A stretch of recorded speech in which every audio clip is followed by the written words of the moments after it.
Salut à toi Billy Gravel, à toi qui aime poursuivre lorsque la route s'arrête. Je suis ravi de t'accueillir dans cette nouvelle vidéo car pour la première fois, ensemble, nous allons tester le premier gravel à assistance électrique de l'histoire de Gravel & Bike, à savoir le Cannondale Topstone Neo SL1. Et tout de suite, la question qui se pose, un gravel à assistance électrique est-il d'abord un véritable vélo de gravel? Est-ce que l'assistance électrique fait sens lorsqu'on utilise une pratique en chemin ou pas? Enfin, est-ce que vraiment il y a un intérêt à avoir une assistance électrique sur un vélo de gravel? Du coup, pour quel public est-il destiné? Et tout de suite, je peux vous dire que moi, je ne suis pas du tout la cible de ce vélo. C'est la raison pour laquelle je suis très heureux d'en parler parce que sur la chaîne, je parle de l'ensemble des vélos, de l'ensemble des pratiques de gravel, y compris celles qui sont un peu moins les miennes au quotidien. Donc on va voir ensemble tous ces points et répondre à toutes ces questions.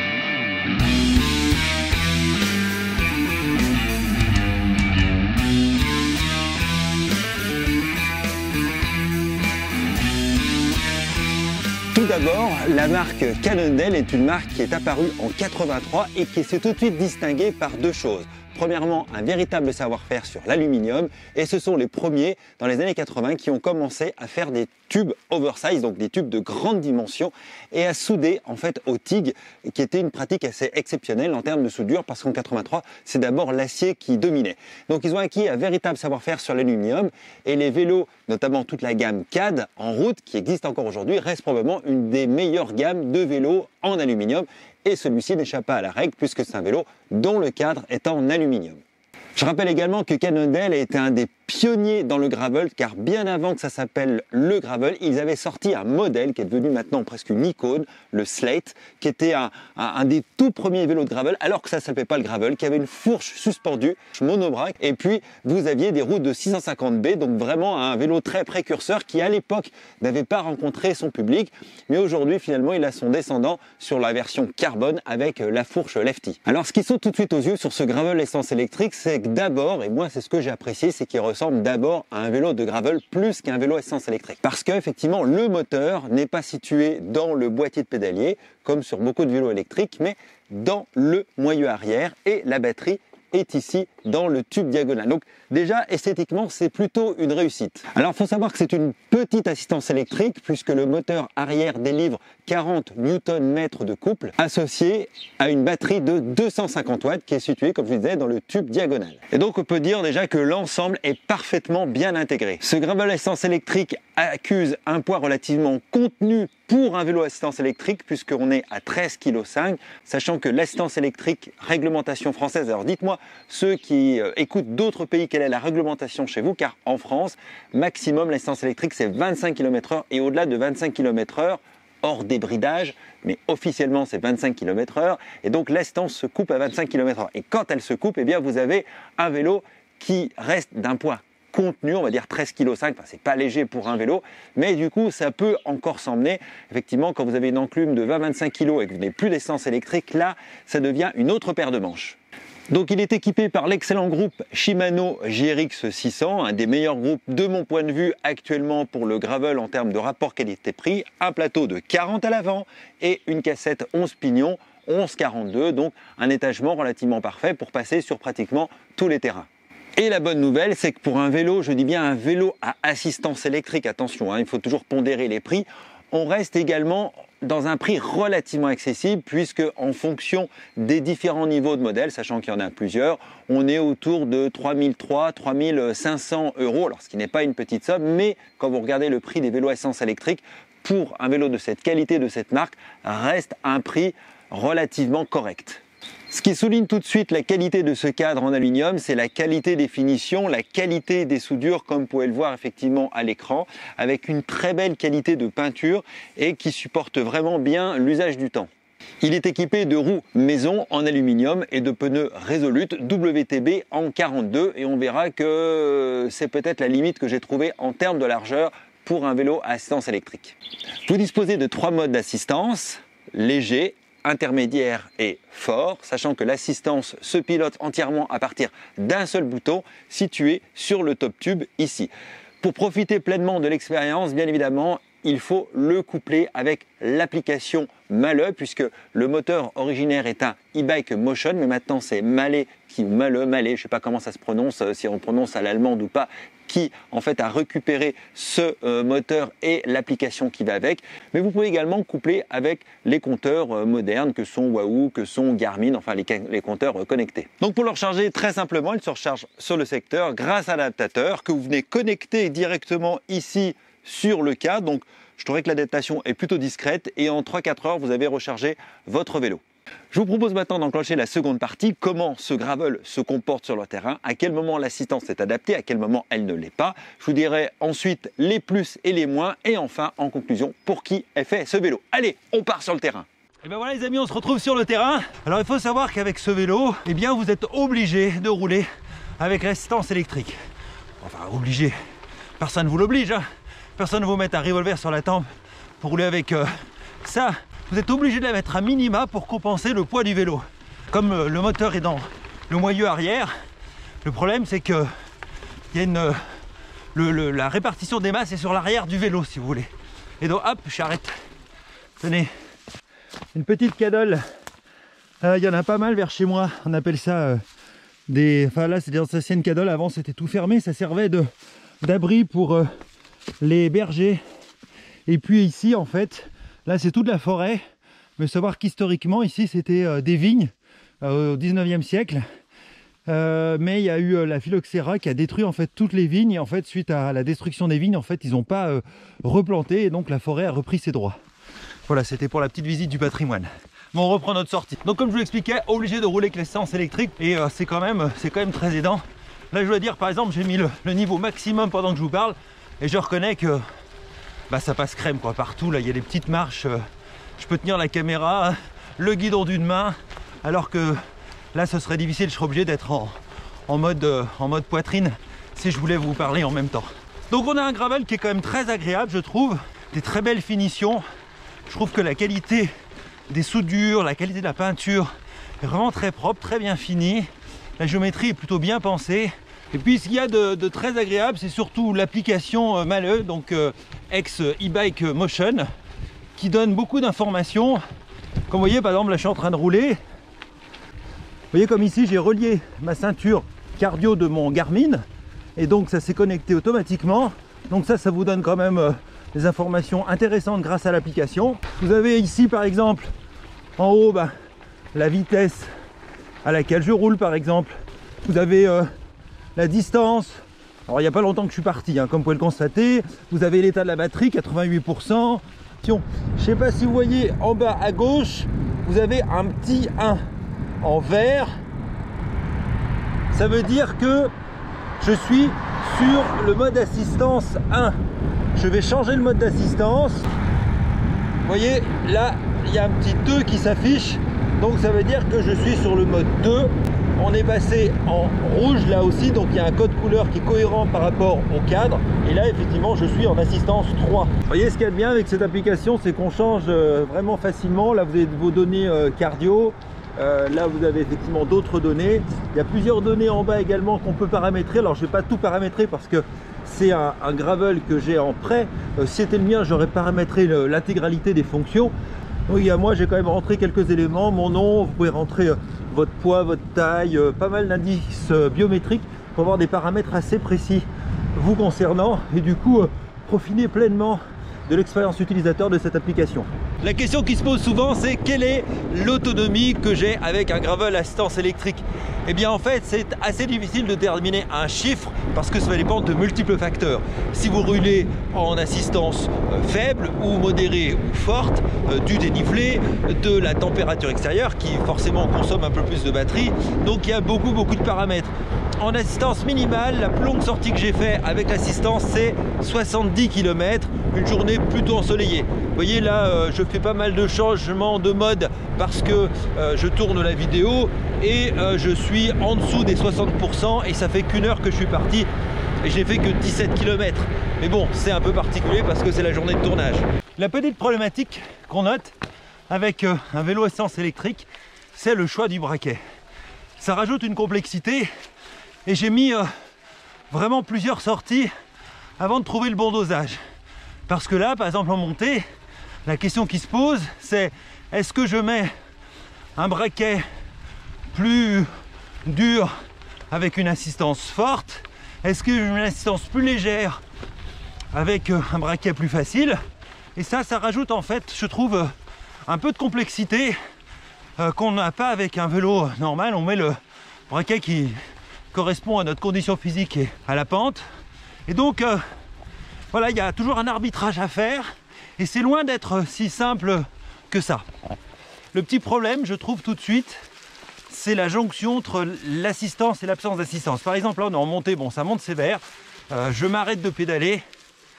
Et quand je repars, eh ben, il y a une inertie très forte avant que le moteur se relance. Et du coup, vous êtes un peu pendu si vous n'avez pas mis le bon braquet.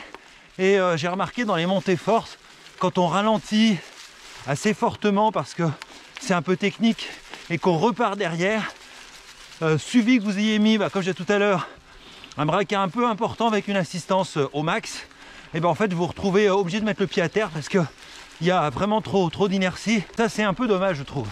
En fait si vous voulez d'avoir un gravel qui se rapproche d'un gravel normal, il faut la mettre comme ici en assistance minimale. En assistance minimale, on n'entend quasiment pas le moteur, on l'entend plus fortement quand il est au maximum. Et là ça se rapproche en fait du comportement d'un vélo normal en termes de sensation. Tout là, ça devient vraiment technique là. Je vous montre le passage. Là, ça rigole plus. Ce qui n'est pas évident non plus, je vous montre, c'est de changer de mode d'assistance sur le top tube. Puisque là, je tiens mon guidon, j'ai une partie un petit peu plus roulante, mais il y a quand même pas mal de branches. Donc, il faut que je descende ma main ici. Je change, là, je suis passé un mode un peu plus assisté, là un peu plus assisté. Hop, là je suis au maximum. Là je reviens en mode normal, mais vous voyez, ça suppose quand même de lâcher son guidon pour changer, revenir au top tube. Et je dois dire que en gravel, dans les parties un peu techniques, c'est pas évident.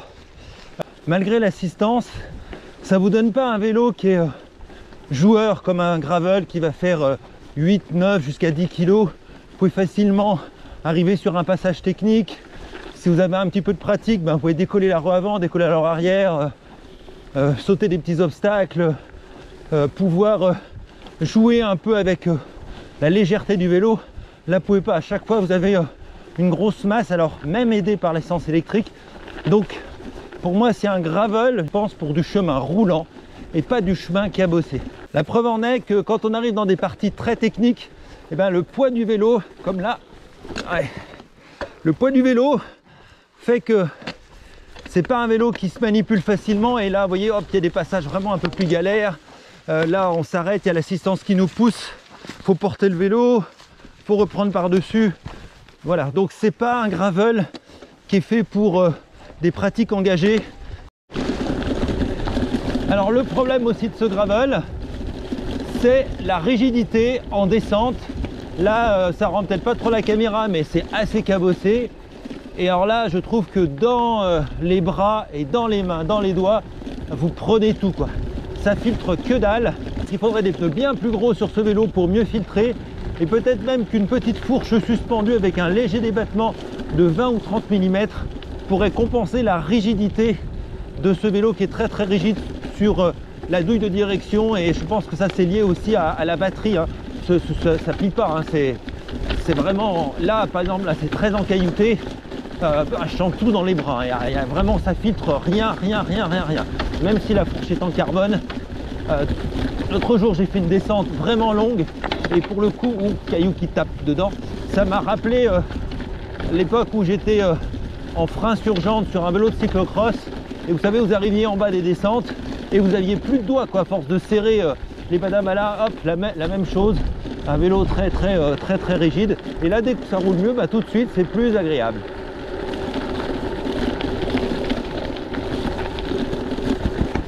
Bonjour mesdames. C'est dommage qu'il soit aussi peu confortable parce que c'est un vélo qui se pilote très bien par contre.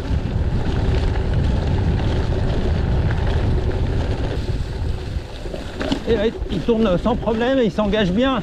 On le met où on veut dans les trajectoires. Mais oh! Et là il y a un trou et boum! Tout tape dans la fourche avant, vous prenez tout dans les bras quoi. Par contre, dès qu'on est sur la route, eh bien, ce vélo quand même reprend les caractéristiques d'un vélo normal, c'est-à-dire qu'il s'emmène bien. Mais même si vous n'avez pas d'assistance et que c'est roulant, vous n'êtes pas complètement pendu par rapport à certains vélos à séance électrique qui vont faire 20-25 kg, 13,5 kg. Même en coupant complètement l'assistance, et ben franchement sur la route ça s'emmène bien. D'ailleurs vous voyez à l'image, j'ai fait une sortie avec mon fils, on est en bord de canal et pendant toute une partie je dis je mets pas l'assistance et on roulait à exactement la même allure, il n'y avait pas de grande différence. Donc c'est ça aussi qui est quand même important je trouve quand on est sur ce type de parcours. Vous voyez là je suis à 30 km/h par exemple. Eh bien ça fonctionne vraiment très très bien. Et quand on arrive là, hop, il y a une toute petite côte, eh bien l'assistance vous permet de passer ce petit passage sans trop redescendre, puisque là, hop, ça y est, l'assistance s'est enclenchée puisque je suis redescendu à 23. Elle me fait remonter tranquille. Non, pour ça c'est assez bien. Et des portions comme ça, des chemins roulants. Là, bon, on est carrément sur la route, hein, ou des chemins pas trop cabossés. C'est très agréable. Là on a une montée à 15%, alors c'est vrai que j'ai mis l'assistance au maximum. Du coup c'est vrai que c'est marrant de monter très vite. Après est-ce que c'est une utilité? Je suis pas convaincu. Mais en tout cas c'est assez marrant, ça veut dire qu'on peut même l'utiliser quand même si on veut en usage sportif, hein. Là par exemple ça monte vraiment fort dans la caillasse. J'ai mis l'assistance, mais croyez-moi que je donne vraiment le max dans les quadriceps pour passer. Et même malgré qu'il y ait l'assistance, ça reste quand même très sportif, hein, je vous mens pas. Malgré l'assistance, je suis quand même dans l'effort, hein. Donc les préjugés sur le fait qu'un vélo essence électrique ne demande aucun effort, si vous voulez le faire sportivement, ça en demande, croyez-moi. Alors c'est l'autre question, est-ce qu'on peut faire du bikepacking en gravel à essence électrique? Ça dépend des parcours. Forcément avec l'autonomie vous êtes limité. Ça suppose de pouvoir vous arrêter sur plusieurs jours le soir, plutôt dans des chambres d'hôtes ou des campings dans lesquels vous pourrez mettre le gravel en charge et puis augmenter avec une batterie additionnelle. Mais c'est quand même peut-être un peu limitant et je suis pas sûr que ce soit vraiment la vocation d'un gravel à essence électrique. Vous entendez là sous les pneus ça crisse, c'est le verglas en fait. C'est encore tout glacé. Moi là on est côté nord là sur cette petite colline et ça crisse sous les pneus là, c'est des petites plaques de glace encore. Après un élément important qu'il faut bien comprendre, c'est qu'un vélo à essence électrique, l'étiquette est dans le produit, c'est-à-dire c'est une assistance, surtout celui-ci, il faut quand même pédaler. Il ne faut pas croire parce que vous aurez un vélo essence électrique que c'est une mobilette, il ne crée plus rien. Celui-là, il vous soutient, je dirais c'est même plus un gravel à soutien électrique. Autre point que je n'avais pas encore évoqué, vous doutez bien que si vous devez démonter la roue, que ce soit lors d'une crevaison dans la forêt ou sur votre pied d'atelier, eh bien vous ne devez pas partir sans une clé. Salut le chien qui passe. Sans une... Tiens, viens Polo, viens dire bonjour à la caméra. Viens. Vous voyez, ça c'est Polo. Oui. Donc je disais, ne partez pas sans votre clé de 10, c'est très important.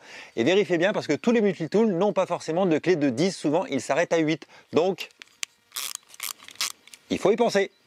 Bon, il est temps de faire un peu la synthèse des plus, des moins. Je vous montre quand même autour le décor dans lequel j'évolue, les chevaux, la campagne. Et un chemin qui grimpe un peu, j'ai mis l'essence au maximum pour vous parler en même temps. Donc, les plus, en résumé, la qualité de finition, des soudures exceptionnelles, une très belle peinture, une géométrie bien pensée, un groupe GRX 600, les roues, enfin un vélo qui est très cohérent, bien pensé, bien fini. Alors dans les moins maintenant, la rigidité du vélo, hein, qui est sans doute liée au fait voilà, qu'il y ait une batterie, la conception de ce vélo qui fait que dès que vous êtes sur des chemins un peu cabossés, vraiment je trouve que ça tabasse beaucoup trop, notamment en descente, et ça peut vite venir très désagréable. Par contre, quand on est sur un chemin assez roulant, pas trop cabossé, là on profite pleinement des aptitudes de ce vélo. Et bien voilà les amis, on est au terme de cette vidéo. Vous en savez plus maintenant sur le Cannondale Neo Topstone SL, donc gravel à essence électrique. Alors, ma conclusion, pour qui est fait ce vélo? Eh bien, je pense qu'il y a 4 publics cibles. Le premier public, c'est les personnes qui font assez peu souvent du sport, qui n'ont pas une super condition physique, notamment pour faire du vélo. Et ça va permettre de pouvoir, chaque fois qu'elles vont faire du vélo, niveler le niveau. C'est-à-dire, si elles vont rouler avec des amis, en couple par exemple aussi, ça fait que quand il y a des écarts de niveau, bien, la personne qui a un niveau moindre va pouvoir suivre ses compagnons ou suivre son conjoint ou sa conjointe. Et ça, c'est quand même beaucoup plus agréable pour tout le monde. À la fois pour celui qui va plus vite, ça lui évite de trop attendre la personne qui est en galère. Et celle qui sera en galère, ça lui évite d'être trop en galère. Donc je pense pour les personnes qui font du vélo de manière plus occasionnelle, c'est un très bon vélo. Je pense également à toutes les personnes, deuxième catégorie, qui ont des problèmes de santé, qui ont un problème physique, et donc l'assistance forcément va pouvoir les aider, quel que soit le problème de santé. Troisième cible, le vélo taf. J'ai trouvé que pour aller travailler, la petite assistance qui vous évite d'arriver transpirant de sueur au boulot ou dans des rendez-vous clients, ça c'est vachement bien. Quatrième catégorie, eh bien, tout simplement les personnes âgées qui ont une plus faible condition physique. Et aujourd'hui, moi, je ne suis pas du tout la cible de ce vélo, vous l'avez compris, mais je ne dis pas que dans quelques années, j'espère faire du vélo très longtemps, je serai peut-être très content d'avoir une assistance. Aujourd'hui, ce n'est pas tout à fait le cas, mais ça permet finalement à beaucoup de personnes de faire du vélo encore très très longtemps.